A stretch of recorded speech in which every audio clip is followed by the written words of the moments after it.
Salam salam outsiders, débrief du week-end, le débrief il commence maintenant. Bon la famille, franchement on va être très sérieux, il n'y avait pas de première ligue ce week-end, donc c'était un peu bizarre sur le calendrier. Samedi soir il y avait le All-Star Game, shout out au petit Diallo, Amidou Diallo, américano-guinéen, shout out aux Guinéens parce que j'imagine qu'ils sont contents. On va être très sérieux, le petit il a sauté sur Shaquille O'Neal, il a laissé Shaquille O'Neal, on aurait dit un... Ils disent quoi un ambassadeur, comme disent les Ivoiriens. En fait, il a sauté sur chaque comme du n'importe quoi. Il a sorti le Superman, le swag et tout. Rien à dire. Amidou Diallo, petit Guinéen là-bas, très chaud. Il vient du Bronx à New York. Le petit, il m'a enjaillé samedi soir. Le Real, cette semaine, face à l'Ajax, ils ont fait un match de bandit. Ça, je vous l'avais dit. On est d'accord sur ce point-là. Là, ce week-end, ils ont perdu 2-1 à domicile face à Girona. Bon, Girona, déjà, à la base, c'est des Catalans. Donc, dès que les Catalans ils viennent à Madrid, ils gagnent. C'est toujours un exploit pour eux. Donc, Girona, bien joué de leur part. Rien à dire par rapport à cela. Maintenant, le Real, on peut critiquer jusqu'à demain. Moi, j'ai envie de parler des vraies choses. Quoi. Franchement, j'ai pas le temps. On va parler des vraies choses. Marcelo, chaque fois qu'il est sur le terrain, vous perdez. Marcelo, vous êtes affectueusement attaché à Marcelo. Je le comprends. C'est un joueur important du Real. Je le comprends. C'est un des mecs qui vous a tout donné depuis 10 ans. Je le comprends. Mais à un moment donné, Marcelo, il est terminé, frère. Marcelo, il doit s'asseoir sur le banc. Le petit Réguillon, il doit jouer. Ça, c'est un. Deuxièmement, on va être très sérieux. Solari, c'est quoi son problème? En fait, Solari, c'est quoi son problème? Que fait le petit Vinicius sur le banc? Franchement, Vinicius, il est au top de sa forme. Je ne comprends pas les commentaires des gens. Ouais, non, Stan, il faut que Vinicius, il s'assoie, il se repose. On ne veut pas le griller. Mais Vinicius, tu ne peux pas le griller. On va être très sérieux. Vinicius, tu ne peux pas le griller. Pour griller un joueur, il faudrait que émotionnellement, il soit atteint. Vinicius n'est pas atteint émotionnellement de quoi que ce soit, à ce que je sache. On va être très sérieux. Un. Deuxièmement, pour toucher un joueur et pour lui mettre de la pression ou quoi que ce soit, il faudrait que le mec il joue mal. Vinicius ne joue pas mal. Troisièmement, il faudrait que les supporters ils soient contre lui. Vinicius, personne n'est contre lui. Quatrièmement, il faudrait que le mec ne soit pas en forme physique comme les Marcelo là. Vinicius est en forme physique. Vous voulez quoi? Pourquoi Vinicius est sur le banc? Franchement, quelle raison logique Solari peut-il nous donner pour nous dire que Vinicius est sur le banc? On va être sérieux, Vinicius il est jeune.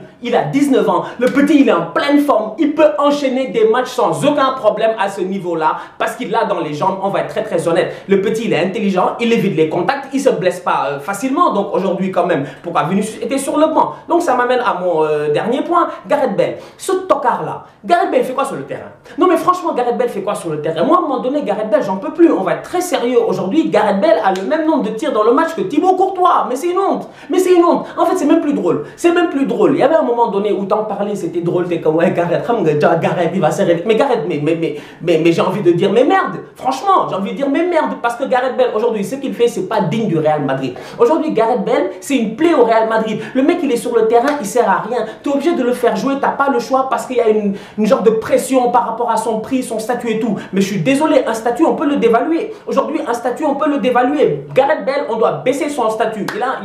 Tu sais, dans le Football Manager, tu as le titulaire indiscutable, etc. Gareth Bale, c'est membre de la rotation. Franchement, il fait partie de la rotation du club parce qu'aujourd'hui, les Vasquez et tout, ils sont plus forts que lui. À un moment donné, il faut qu'on soit sérieux. Je suis d'accord, je peux peut-être paraître dur sur Courtois, même si dans le match, il fait des arrêts, mais il fait aussi une grosse bourde parce que je me dis, Courtois peut encore mieux faire. Mais Gareth Bale, je suis désolé, c'est un tocard. Le boy, il vaut rien.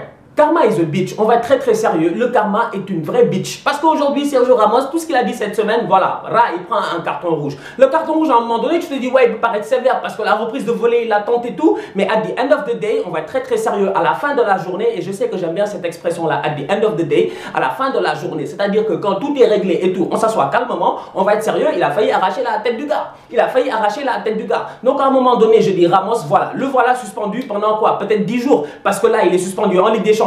Il jouera pas. Et là, il est suspendu en championnat pour 2 matchs. Donc, du coup, à un moment donné, il faut qu'on soit très sérieux. Les supporters du Real, ils sont pas contents. Moi, au contraire, je dis, c'est une bénédiction. C'est une bénédiction. Parce qu'en ce moment, Ramos, c'est le meilleur joueur du Real. En ce moment, Ramos, c'est lui qui porte le Real. Quand Ramos va bien, le Real va bien. Faut qu'on soit sérieux. Donc, du coup, moi, je me dis une chose simple. Ramos, là, ça lui donne 10 jours de vacances. Ça lui donne 7-10 jours de vacances tranquille, posé. Il va se reposer, il va se calmer un peu. Et quand il va revenir en plein milieu du mois de mars, quand ça va devenir chaud et que le Real va devoir, voilà, calculer d'autres choses en championnat et tout, essayer de poursuivre l'Atlético, nanana, le match retour face à l'Ajax et tout, bah Ramos, après le match retour face à l'Ajax et tout, bah Ramos sera là et Ramos sera frais, tu vois. Donc du coup, à the end of the day, moi je me dis, aujourd'hui, le Real, oui, il perd Ramos, c'est pas la fin du monde, c'est peut-être une très bonne chose qu'il arrive, parce que Ramos avait enchaîné beaucoup de matchs, le mec commençait à être fatigué, là ça lui fait du bien, un petit repos tranquille, il va revenir très frais, j'ai hâte de voir Sergio Ramos. Le Barça a gagné 1-0 face à Valladolid avec un Dembélé étincelant. Franchement, Dembélé, retour de blessure, il a fait un bon match quoi, tu vois, tu l'attendais, regardais, tu te disais, eh, il est où Dembouz? Il a perdu le rythme ou pas? Non, il l'a pas perdu. Il a fait un bon match.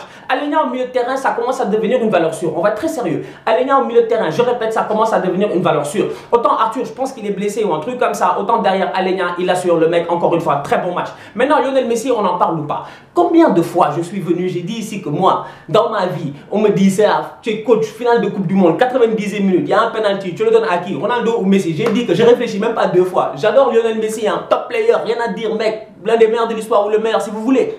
Mais je donne mon péno à Ronaldo. Je donne mon péno à Ronaldo. Jamais je donne mon péno à Messi. T'es malade ou quoi? Je donne à Cristiano. Je sais que Cristiano, il l'a fait à Buffon, il l'a fait à tout le monde. Cristiano, il en a rien à faire. Il va claquer ça à pleine lucarne. Aujourd'hui, Messi, il a un match. Aujourd'hui, Messi, il peut mettre 2 pénos. Il en marque un, il en rate un. Sincèrement, c'est Lionel Messi. Le Barça a beaucoup vendangé durant le match. Franchement, les mecs, ils ont trop vendangé. Suarez, il est rentré, il aurait pu claquer un doublé. Il l'a pas fait. À un moment donné, je me dis, ces mecs-là, ils doivent se gérer. D'un autre côté, t'as Lyon qui jouait Guingamp aussi. Donc, autant le Barça, il joue Valladolid, il gagne 1-0 sur un penalty de Messi. Ils font un bon match. T'as un bon gardien. Tu te dis, les mecs, il manque un peu de chance, il manque de lucidité. Peut-être qu'ils avaient déjà leur tête à Lyon, peut-être, tu vois, on peut dire ça. D'un autre côté, tu as Lyon qui joue Guingamp avec un Nabil Fekir. Franchement, le but de Fekir, autant Guingamp, ils sont derniers du championnat, on peut parler jusqu'à demain. Autant le but de Nabil Fekir, il est sensationnel. Autant Memphis, il n'a pas joué, il est rentré, il a fait une entrée super moyenne. Mais derrière, Memphis, sincèrement, il a beaucoup parlé dans la presse. Il a ouvert sa grande bouche là, Memphis, encore une fois. Je vous ai dit, Memphis est très arrogant, il parle beaucoup. Là, il a parlé, je veux jouer dans un grand club, blablabla, blablabla. Écoute-moi, mon frère Memphis, Fekir est pas là parce que Fekir est suspendu. Face au Barça, mercredi, c'est toi. Demain, excuse-moi, c'est toi. Face au Barça, mardi, c'est toi. Donc du coup, tu dois faire un grand match. Donc j'attends de voir Memphis Depay.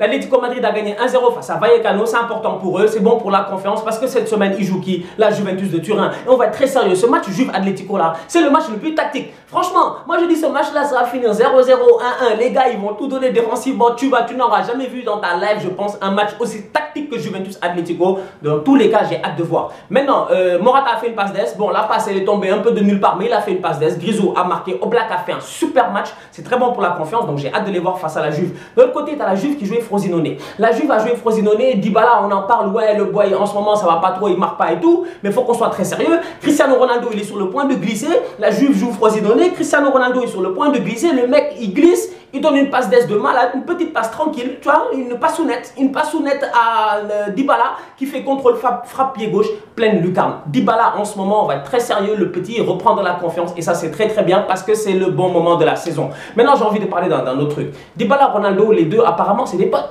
Ça va très bien entre eux, tu vois. Maintenant, moi, j'ai envie de dire à Paolo, j'espère que Messi, sa retraite là, c'est fini, que Messi ne revient plus en Argentine. Parce que si Messi revient cette saison-là, la Copa América en Argentine, Dybala n'ira pas. Il ne peut pas être poteau comme ça avec Ronaldo sans que Léo se fâche. Petit shout-out à Cristiano Ronaldo aussi, on va être très sérieux. Le mec, meilleur buteur de la Serie A, meilleur passeur de la Serie A. En ce moment, c'est de GOAT. C'est de GOAT. En Serie A, franchement, c'est de GOAT. Il est en train de taper les gars comme du n'importe quoi. Encore une fois, ce week-end, il a marqué superbe frappe, pied droit, croisé, rien à dire. Paris a battu Manchester United cette semaine et on va être très sérieux. Personne ne s'y attendait. Franchement, personne ne s'y attendait. Non, on va être très sérieux les gars, franchement, vous attendez au pire des cas un match nul, mais parce que United se fasse taper comme ça 2-0 et le PSG continue, ils ont joué Saint-Etienne ce week-end, on va être très sérieux, les mecs, mentalement ils sont là, en fait Paris mentalement ils sont là et je me dis en fait cette équipe là bizarrement sans Neymar, sans Cavani on dirait qu'elle est un peu mieux parce que Mbappé en neuf il commence à prendre ses repères, le but qu'il a marqué ce week-end était parfait, la passe de Daniel Alves rien à dire, la reprise de volée, un truc de neuf, la lucidité, la reprise, la lucarne, rien à dire, donc Kylian en ce moment il est en forme et ça me fait plaisir de le voir en neuf parce qu'on va être très sérieux, les grands joueurs, si tu veux être un grand attaquant, tu dois t'imposer en tant que neuf, tu dois pas être un ailier mec, ailier tu dribbles les gars c'est 1 contre 1 souvent tu vois, attaquant de pointe, faut mon frère, tu dois bouffer 2 défenseurs centraux. Mbappé, il l'a fait cette semaine en Ligue des Champions. Il l'a refait ce week-end et le PSG est devant. Rien à dire. Mbappé, meilleur buteur du championnat. Bravo à toi. 19 buts. Manchester United devait bounce back parce qu'à un moment donné, on va être très sérieux. Moi, Ole Gunnar Solskjaer, on se pose des questions. On s'est dit, mais Ole Gunnar, il est où? Ole Gunnar, il a enchaîné 10 matchs, il a tapé tout le monde, c'était trop facile, etc. On l'attendait face au PSG, il est venu, il a coulé. Et tout le monde s'est blessé parce que Martial s'est perdu, Lingard s'est perdu, ça commence à devenir compliqué, tu vois. Donc, tu te dis, quand ils vont jouer cette équipe de Chelsea là, où Sarri, il a pris une rousse il n'y a pas longtemps face à City, il a rouspété, peut-être que les mecs, ils ont de l'orgueil et tout, tu vois, tu te dis que peut-être Chelsea, ils ont quelque chose à proposer. Non, Chelsea, jusqu'à présent, ils n'ont rien à proposer. Et on va être très très sérieux les gars. Les fans de Chelsea là, je vous avertis, je vous l'ai dit en début de saison, votre défense là, elle n'est pas bonne. Franchement, David Luiz, le nombre de fois que je l'ai dit, c'est pas sérieux. Marcos Alonso, il commence à devenir comme Marcelo. Vous avez vu la tête de Herrera? Vous avez vu la course de Herrera et la tête de Herrera, franchement? Non mais sincèrement quoi. Mais cette défense de Chelsea là, on peut parler jusqu'à demain, mais la défense d'Arsenal avec les Lichtsteiner là, elle est meilleure.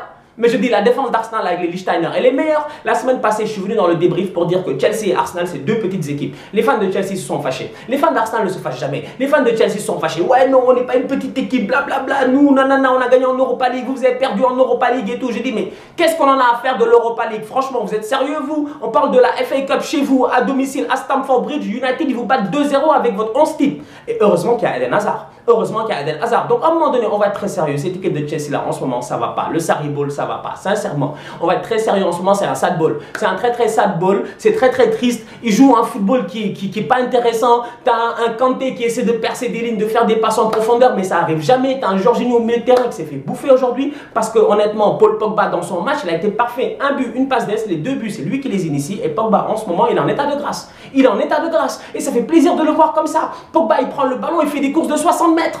Il fait des courses de 60 mètres. Et il laisse tout le monde là-bas. Il n'y a pas un mec qui peut le rattraper. Ni Kovacic, ni Barclay, ni Jorginho. Personne ne peut rattraper Paul Pogba. Même pas N'Golo Kanté. À un moment donné, il faut qu'on soit sérieux. Chelsea aujourd'hui, ils valent rien. Franchement, non mais moi j'essaie d'être objectif aussi, mais à un moment donné je me dis, quand tu vois une équipe qui joue mal, il faut le dire, Chelsea aujourd'hui il joue mal, de temps en temps face à des petites équipes en première ligue, il y a un sursaut d'orgueil, mais mis à part ça, à chaque fois que Chelsea a joué un grand match cette saison, ils s'en sont pas sortis, mis à part peut-être City à l'aller.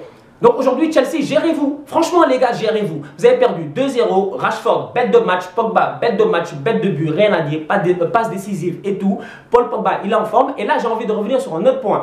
United, ils veulent faire une remontada face au PSG. J'ai déjà dit que les remontadas à l'extérieur, moi, personnellement, j'en ai pas vu. La Roma, ils l'ont fait chez eux. Le Barça, ils l'ont fait chez eux. Maintenant, s'ils veulent le faire, ça va être compliqué. Parce qu'en ce moment, on va être très sérieux. Le seul mec qui a de la vision de jeu, qui a une vista dans cette équipe-là, qui est capable de décanter le match, c'est Pogba. Et Pogba, il ne sera pas là au match retour. Kepa Arrizabalaga, là, le mec il a coûté 80 millions, on va être très sérieux. Kepa, moi je vous le dis, je vous le répète, il est petit. Franchement, je le dis et je répète, il est petit. Vous avez vu encore la tête de Pogba? Ouais, la tête de Pogba elle est puissante et tout, mais derrière il met une main ferme, il la sort. Franchement, je dis, il y a des gardiens dans ce monde-ci, ils mettent des mains fermes, il la sort. Kepa, sa main elle a fondu comme du beurre. À un moment donné, il faut qu'on soit sérieux. Voilà encore un autre problème. Sarri, il veut instaurer un système de jeu, mais il n'a pas les joueurs pour, ni la sérénité pour, et donc du coup, Chelsea, il coule. On se capte demain pour un très chaud débrief Ligue des Champions. Lyon, Barça, Bayern, Liverpool. Non, c'est Liverpool-Bayern parce que c'est à Liverpool et Van Dijk sera pas là, donc du coup ça risque d'être compliqué. Et le Bayern, ils sont chauds en ce moment, ils ont gagné en championnat 3-2 dans un match compliqué, tu vois, avec un doublé de Kingsley Coman qui en ce moment est dans... non, sincèrement, Coman est en forme.